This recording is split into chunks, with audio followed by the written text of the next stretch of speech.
మహాభారతం సులభ శైలిలో కుంతీదేవికి దుర్వాస మునీంద్రుడిచ్చిన అక్షయ వరం. మరికొన్ని దినాలు గడిచిన తరువాత పాండురాజు కుంతీమాద్రులను చూస్తూ, దేవి, కుసుమ కోమలులైన మీరు దుస్సహమైన ఈ వనవాస జీవితాన్ని అనుభవించలేరు. పరివారంతో కలిసి హస్తినాపురానికి వెళ్ళండి. నా తల్లి మిమ్ములను చేరదీసి ఏ లోటు లేకుండా కాపాడుతుంది అన్నాడు నిశ్చలంగా. ఆ మాటలు వినగానే ఆ ఇద్దరు సాధ్వీమ తల్లులు గోలు గోలున ఏడుస్తూ పాండురాజు పాదాలపై వ్రాలిపోయారు. స్వామి, మీరు ఇంత నిర్దయగా మాకు ఈ కఠోరమైన ఆజ్ఞను ఇవ్వాలని ఎలా సంకల్పించుకున్నారు? భార్యలకు భర్తతోడిదే లోకం. మీరు ఎక్కడ ఉంటే అక్కడే మాకు ఆనందం అంది కుంతి. దేవి, నేను దూరదృష్టితో ఆలోచించి చెబుతున్నాను. నా మాట పాటించి మాద్రిని తీసుకొని మన రాజధానికి వెళ్ళు అన్నాడు పాండురాజు అనునయ దృష్టులతో కుంతిని చూస్తూ. ప్రాణేశ్వర, మీ సన్నిధిలో ప్రాణాలనైనా విడిచిపెడతాము, కానీ మిమ్ములను విడిచి మేము ఒక్క అడుగు కూడా పక్కకు వేయలేము.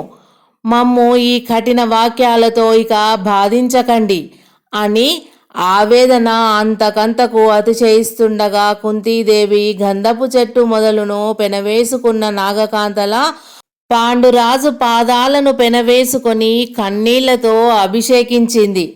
భార్యను జాలిగా లేవనెత్తి పాండురాజు, దేవి, మీరు ఇంత ప్రేమగా నన్ను సేవిస్తున్నప్పుడు మీ కోరికను నేను మాత్రం ఎందుకు తిరస్కరిస్తాను?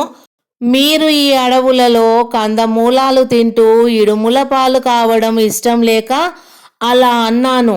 విచారించకండి అని ఓదార్చాడు పాండురాజు. అనంతరం తనను దుఃఖ మనస్కులై పరివేష్టించి ఉన్న పరిచారికలను, వీరభటులను, విప్రవరులను హస్తినాపురం పంపించి తన దగ్గర మిగిలిన ఆభరణాలు మొదలైన వాటిని ఆ ప్రాంతంలో ఉన్న భూసురులకు దానం చేశాడు పాండురాజు. రాజసం కలిగిన రాజదుస్తులను విడిచి విరక్తిని ప్రేరేపించే వస్త్రాలను ధరించాడు. పంచభక్ష పరమాన్నాది భోజనాలు తామసం రేకెత్తిస్తాయని కందమూల ఫలాదులను స్వీకరించాడు. కుంతి మాద్రులు కూడా అన్నింటిలో తమ భర్తను అనుసరించారు. అక్కడ కొంతకాలం గడిపి పాండురాజు ఆ పర్వత ప్రాంతీయులైన భూసురులు సభార్యులై తనను అనుసరిస్తూ వస్తూ ఉండగా భార్యలను వెంటబెట్టుకొని తీర్థయాత్రలకు బయలుదేరాడు.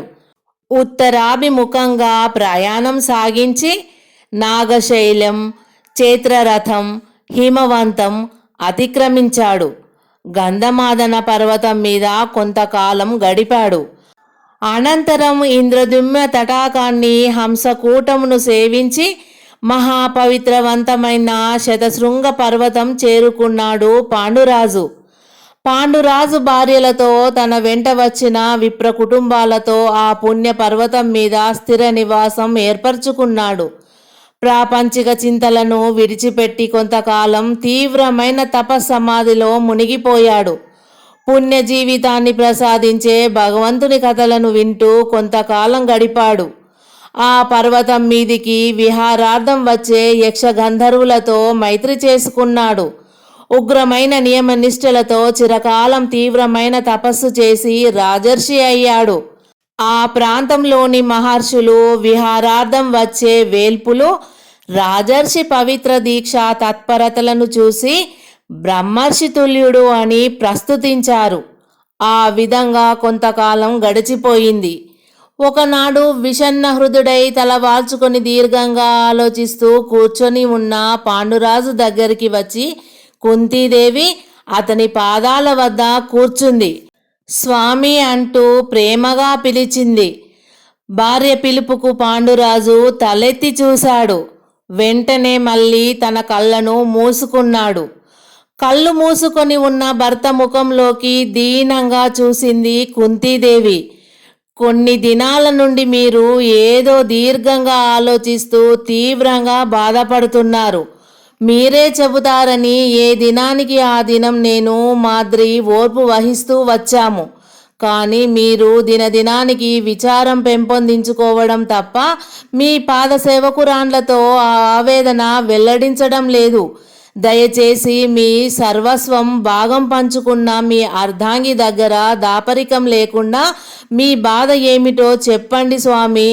మౌనంగా మీరు ఇలా దిగులు పడుతూ ఉంటే మా హృదయాలు దుఃఖాగ్నిలో ఎలా క్రాగిపోతున్నాయో మీకెలా చెప్పగలము అంది బాధగా కుంతీదేవి. దేవి, నా విచారం ఎలా వెల్లడించగలను? అంతరాంతరాలలో అగ్నిపర్వతాలను బ్రద్దలు చేస్తూ అణువణువులో నిండి గుండెలను మండించే నా మనోవేదనను ఏ విధంగా తెలియజేయమంటావు దేవి అన్నాడు పాండురాజు విచారంతో. ప్రాణేశ్వర, అన్ని ధర్మాలు తెలిసిన మీకు నేను విన్నవించాల్సిన దానిని కాను.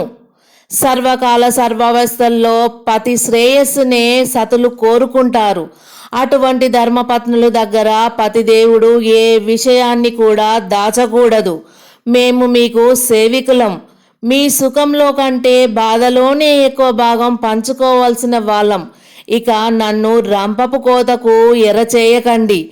దేవాలయం వంటి మీ హృదయంలో చెలరేగే ఆవేదనాగ్నులను చల్లార్చండి అని కుంతీదేవి కన్నీరు ధారాపాతంగా స్రవిస్తూ ఉంటే పాండురాజు పాదాలపై వాలిపోయింది.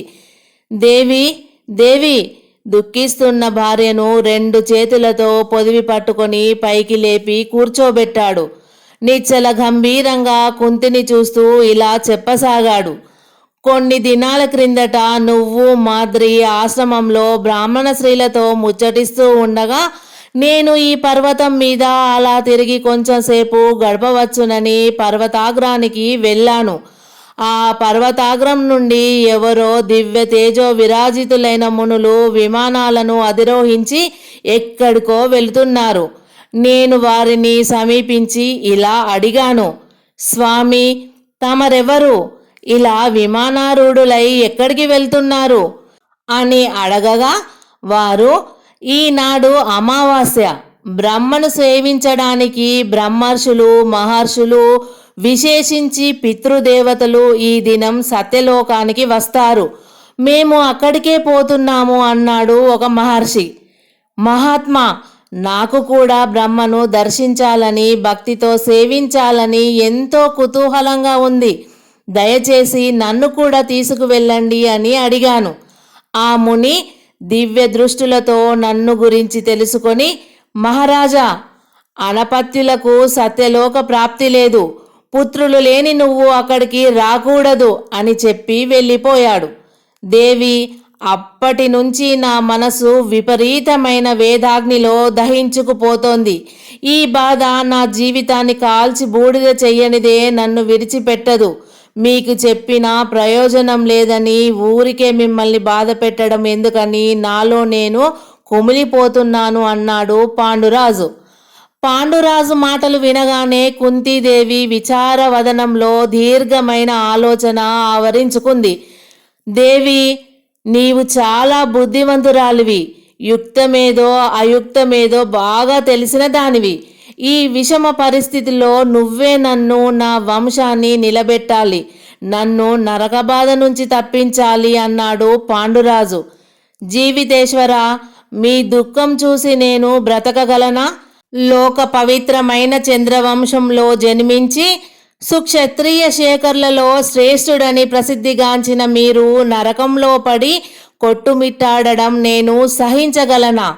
ఈ సందర్భంలో మన వివాహానికి పూర్వం జరిగిన ఒక సంఘటనను వివరిస్తాను. దానివల్ల మనకు ఏదైనా శుభం కలుగుతుందేమో ఆలోచించి నిర్ణయించండి అంది కుంతీదేవి. నేను కన్యనుగా ఉన్నప్పుడు మా తండ్రి అయిన కుంతీభోజ మహారాజు మందిరానికి మహా తపస్వి అయిన దుర్వాస మహర్షి అతిథిగా వచ్చాడు. ఆ మునీంద్రునికి పరిచర్యలు చేయవలసిందిగా నా తండ్రి నన్ను నియమించాడు. ఎంతో వినయ విధేయతలతో నిర్మల చిత్తశుద్ధితో ఆ మహామునిని నేను సేవించాను. ఆ ముని వల్లభుడు నా తండ్రిని వీడుకొని వెళ్ళబోతూ నన్ను చూసి, పుత్రి, మీ తండ్రి గారి అతిథినై ఉన్న నన్ను ఎంతో భక్తి శ్రద్ధలతో సేవించావు. నీకు ఏదైనా గొప్ప వరం ఒకటి అనుగ్రహించాలని నా మనసు కోరుతోంది. ఏం కావాలో కోరుకో అని అడిగాడు ఆ మహర్షి. అంది, స్వామి, మా భవనంలో మీకు ఏ కొరతలు లేకుండా మనసుకు నచ్చిన తీరుగా చేయగలిగినందుకు ఎంతో సంతోషిస్తున్నాను. మీ సంతృప్తే నాకు వరం. అంతకంటే ఏం కోరుకోను స్వామి అన్నాను నేను వినయంగా. బిడ్డ, నీ వినయం, నిస్వార్థం, గాంభీర్యం, ఆత్మాభిమానం నాకు మరింత ఆనందాన్ని కలిగిస్తున్నాయి. ఒక్కటి కాదు, రెండు కాదు, నీకు ఎప్పుడు ఏది అవసరమైనా తక్షణం చేకూర్చే అక్షయ వరాన్ని అనుగ్రహిస్తున్నాను. ఈ మంత్రం జపించి ఏ వేల్పునైతే నువ్వు ఆరాధిస్తావో ఆ వేల్పు నీ ముందు ప్రత్యక్షమై నువ్వు కోరిన కోరికను ఈడేర్చి వెళ్ళిపోతారు అని దుర్వాస మునీంద్రుడు నాకు ఒక మంత్రం ఉపదేశించాడు. అవసరం లేనందువల్ల నేను ఇంతకాలం నుండి ఈ సంగతి మీకు చెప్పలేదు అని కుంతీదేవి దుర్వాస మునీంద్రుడు తనకు ఇచ్చిన అక్షయ వరాన్ని గురించి చెప్పింది. కుంతీదేవి ఆ విధంగా చెప్పగానే పాండురాజుకు పట్టరానంత సంతోషం కలిగింది. విచారంతో కలమాసి ఉన్న ముఖ మండలం వినూత్న కాంతి రేఖలతో దేదీప్యమానంగా వెలిగింది. 2 చేతులతో కౌగిలించుకొని కుంతీదేవిని వక్షం మీదికి చేర్చుకున్నాడు. దేవి, నువ్వు నా వంశాన్ని వెలిగించడానికి అవతరించిన దేవతవు అని మురిసిపోయాడు పాండురాజు.